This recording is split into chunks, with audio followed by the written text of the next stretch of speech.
नया साल आ गया है 2024। बहुत बहुत शुभकामनाएं। लेकिन इस नए साल के साथ क्लास 10th और क्लास 12th स्पेशली जो बच्चे बोर्ड में जा रहे हैं, इनके लिए एक और चीज़ आ गई है। वो क्या है? एग्ज़ाम्स। और जब एग्ज़ाम्स आते हैं तो एग्ज़ाम्स के साथ आता है एग्ज़ाम्स का डर, एग्ज़ाम्स का भूत, जिसको क्या बोलते हैं? Exam anxiety. एग्ज़ाम एंजाइटी बहुत कॉमन है बच्चों के अंदर।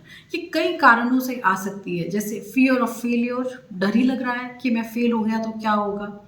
अनरियलिस्टिक एक्सपेक्टेशंस, अब तक 70% आ रहे थे लेकिन all of a sudden family को और खुद को ऐसा लगता है कि अब मैं 96% ले आऊँगा, है ना? अगर और मेहनत करूँ तो हो सकता है, लेकिन अनरियलिस्टिक है, राइट? और क्या हो सकता है? जैसे अनप्रिपेयर्डनेस, तैयारी नहीं है तो भी डर लग सकता है। पास्ट में आपने अच्छा परफॉर्म नहीं किया, आप कभी फेल हो गए हैं तो और भी ज़्यादा डर लगेगा, क्योंकि आपका वो पास्ट एक्सपीरियंस है ना, और वो रीसरफेस करता है एग्जामिनेशन आने के दौरान। इसके साथ साथ constant comparison with others of your age group, कि भाई आपके एज ग्रुप का आपका भाई इतने मार्क्स लेकर आया था, आपको इतने लाने ही हैं। Constant comparison is also another reason. और फिर उसके बाद में नेगेटिव थॉट्स कि अगर नहीं आया तो क्या होगा, कैटेस्ट्रोफाइजिंग, अगर मैं फेल ही हो गया तो बहुत बुरा हो जाएगा, मेरी तो लाइफ ख़त्म हो जाएगी। इस तरह के बहुत सारे कारण हैं जिनकी वजह से examination fear, examination anxiety, exam phobia बच्चों के अंदर आ जाता है। और जब ये एग्जाम एंजाइटी आ जाती है तो बहुत चीज़ें होती हैं, जैसे आपको it is quite evident in a child's behaviour कि इसको एंजाइटी है, इसका बिहेवियर नॉर्मल नहीं। जैसे स्वेटिंग होगी, नॉजिएटिंग फील करेगा, होपलेस रहेगा, हेडेक्स होंगे, माइग्रेन होगा, खाना नहीं खाएगा अच्छी तरह से, उदास रहेगा, गुम रहेगा, और नेगेटिव थॉट्स की एक चेन बन जाती है। गलत सोच रहा है, नेगेटिव थिंकिंग आ रही है मन में कि नहीं हुआ एग्जाम में तो क्या होगा। डिसइंटरेस्ट इससे क्रिएट होगा पढ़ाई के प्रति, डीमोटिवेटेड फील करेगा। और क्या हो सकता है इससे भी ज़्यादा कि एग्जाम से पहले सब पढ़ा है लेकिन एग्जाम में जाकर ब्लैंक आउट हो गया है, कुछ समझ नहीं आ रहा है, कुछ नहीं लिख कर आया, कॉपी कोरी छोड़ कर आ गया है, ब्लैंक। या फिर बच्चा रात को उठकर रो रहा है बेवजह, आधी रात मम्मी के पास आ रही है लड़की और कह रही है मम्मी मुझे रोना आ रहा है। क्यों रोना आ रहा है? कोई कारण नहीं है, पर रोना आ रहा है। इतना डिप्रेस्ड फील कर रही है एग्जाम की वजह से, इतना स्ट्रेस्ड है। तो बहुत बहुत सिम्टम्स बच्चे को, और हम क्या करते हैं तो इनको नॉर्मलाइज करते हैं, जैसे अरे ऐसे ही हो रहा होगा, अरे ये बहाने हैं तुम्हारे, ये बहाने मत बनाओ, इस बार अगर मार्क्स अच्छे नहीं आए तो देख लेना, ये बहाने नहीं चलेंगे। और इसको तो हमेशा सिर में दर्द ही रहता है, इसको तो हमेशा यही फील होता है, ठीक है, पढ़ना लिखना है नहीं शुरू से तो फिर तो यही फील होगा। इस तरह से हम बच्चे को या तो अवॉइड करते हैं, स्ट्रेस नहीं लेते क्योंकि हम भी बोदर्ड हो रहे हैं, या फिर जब फिजिकल सिम्टम्स आते हैं तो हम उसको डॉक्टर के पास ले जाते हैं। और ये सिम्टम्स पार्शियली क्या है, ये तो साइकोलॉजिकल, हाँ उसमें डॉक्टर की ज़रूरत है ना, लेकिन साइकोलॉजिकल भी। Counselling is must when your child is having exam anxiety, along with if he need certain medication, that's okay, but counselling is must. अब क्या किया जाना चाहिए अगर बच्चे को इस एग्जाम एंजाइटी से बाहर लाना है? तो बाहर लाना बहुत ज़रूरी है। क्यों ज़रूरी है?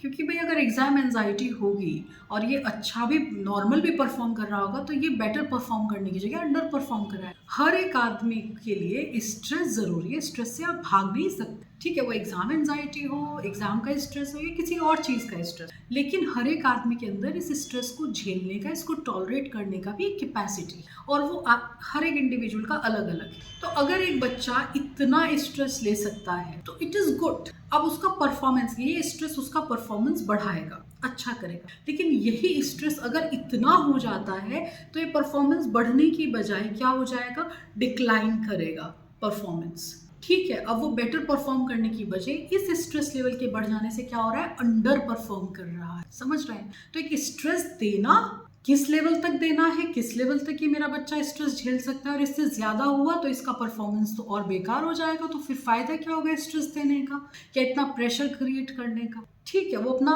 नेचुरल जो परफॉर्मेंस दे सकता था वो भी नहीं दे पाया। तो इसलिए क्या किया जाना चाहिए कि डी स्ट्रेसिंग की जानी चाहिए। स्ट्रेस दिया है, अब डी स्ट्रेसिंग टेक्निक्स भी बताइए बच्चे को। स्कूल्स में, घर पर बच्चे को इस तरह की सब एक्टिविटीज़ बताइए जिससे वो डी स्ट्रेस अपने आप को काफ़ी हद तक खुद कर सके। जैसे जब आप पढ़ रहे हैं तो आप छोटे छोटे ब्रेक्स लें बीच में। अगर आपको डर है, बच्चे का आपने देख लिया उसको टेस्ट एंजाइटी, पहला क्या क्वेश्चन होना चाहिए, बच्चे को बिठाकर रिलैक्स करके उससे पूछिए कि क्या आप अनप्रिपेयर्ड हो, क्या आपको लग रहा है आपने तैयारी अच्छी तरह नहीं की है। समय लेकर बहुत कूल होकर उससे बात, अब वो आपको अपना डर बताएगा एक एक करके, मम्मी तैयारी तो कर ली है लेकिन मैं इस सब्जेक्ट में थोड़ा डरा हुआ है। ठीक है, कितने डरे हुए हो, कौन कौन से चैप्टर प्रिपेयर्ड है, किन चैप्टर्स में आपको डर लग रहा है, इन चैप्टर्स में डर लग रहा है। तो अगर ये चैप्टर नहीं प्रिपेयर होते आप पास हो जाओगे कि हाँ तो फिर इतना, अब ये चैप्टर्स के लिए सर को कॉल करो, किसी को प्राइवेट ट्यूटर को, स्कूल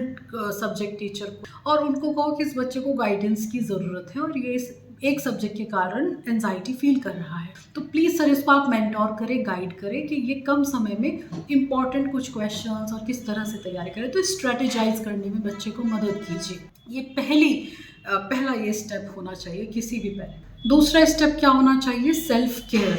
बच्चा अपना ध्यान रखे, डेली रूटीन सही रहे, स्लीपिंग आवर्स उसके प्रॉपर हों। ऐसा नहीं कि वो पूरी रात सो ही नहीं रहा है, ठीक है, पूरी रात नहीं सोएगा तो दिन में भी नहीं पड़ेगा, ध्यान रखिएगा, तो कहीं ना कहीं तो उसका नुकसान हो रहा है। और बच्चा डाइट प्रॉपर ले, न्यूट्रिशियस फूड ले, उससे भी स्ट्रेस रिलीफ होता है। और क्या कर सकते हैं आप कि बच्चे को कहिए पॉजिटिव सेल्फ टॉक करे, जैसे नेगेटिव ना सोचे, अपने बारे में गलत है ना बोले, मम्मी मैं नहीं कर पाऊंगा। नहीं, क्यों नहीं कर पाओगे, जितना तुम कर सकते हो उससे बेहतर करोगे। मेहनत करोगे तो बेटा बहुत अच्छा नहीं करोगे ना, लेकिन जितना तुम कर सकते हो उससे बेहतर करोगे। तुम मेहनत कर रहे हो, अभी तुम 60 ला सकते हो, 90 नहीं लाओगे ना, तो इस मेहनत से देखना ये प्रभाव पड़ेगा कि तुम 75 या 70% तो ले आओ। ठीक है, इस माइंडसेट के साथ। एक परफेक्शनिज्म भी होता है बच्चों के अंदर, जो बहुत मेरिटोरियस बच्चे होते हैं ना, उनको लगता है 100 आउट ऑफ 100 आना चाहिए, और ये परफेक्शनिज्म के कारण उनके अंदर एक डर बनता है एंजाइटी का कि क्या हुआ अगर मेरे 10 नंबर कट जाए, 5 नंबर कट जाए,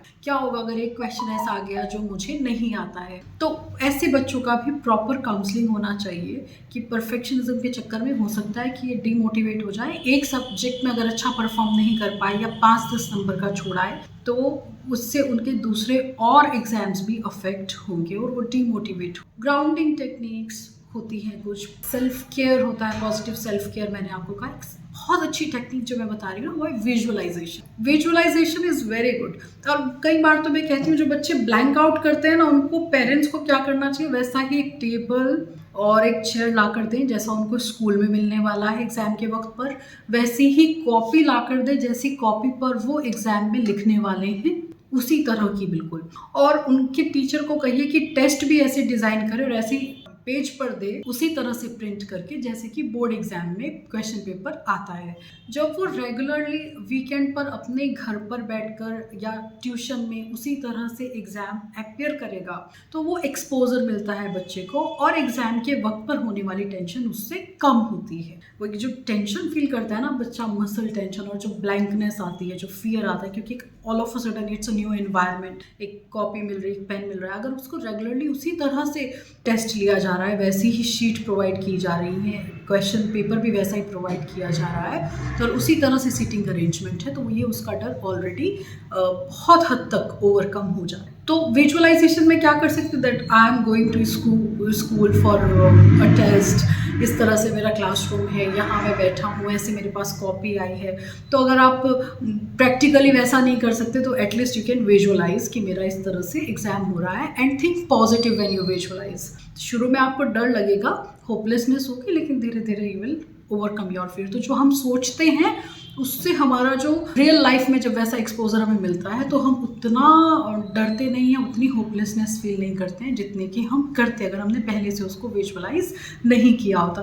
तो ये कुछ एक टेक्निक्स है जो मैंने आपको बताई है। कई बार ये समस्या बहुत बढ़ जाती है, पर मुझे लगता है कि जब इतनी मेहनत की है आज तक बच्चों के लिए, तो ये रिस्क पेरेंट्स को नहीं लेना चाहिए। खुद काउंसलिंग करें, अगर लग रहा है कि नहीं फ़ायदा मिल रहा है तो डू कॉन्टैक्ट अ साइकोलॉजिस्ट और a counsellor as soon as possible. Thank you so much.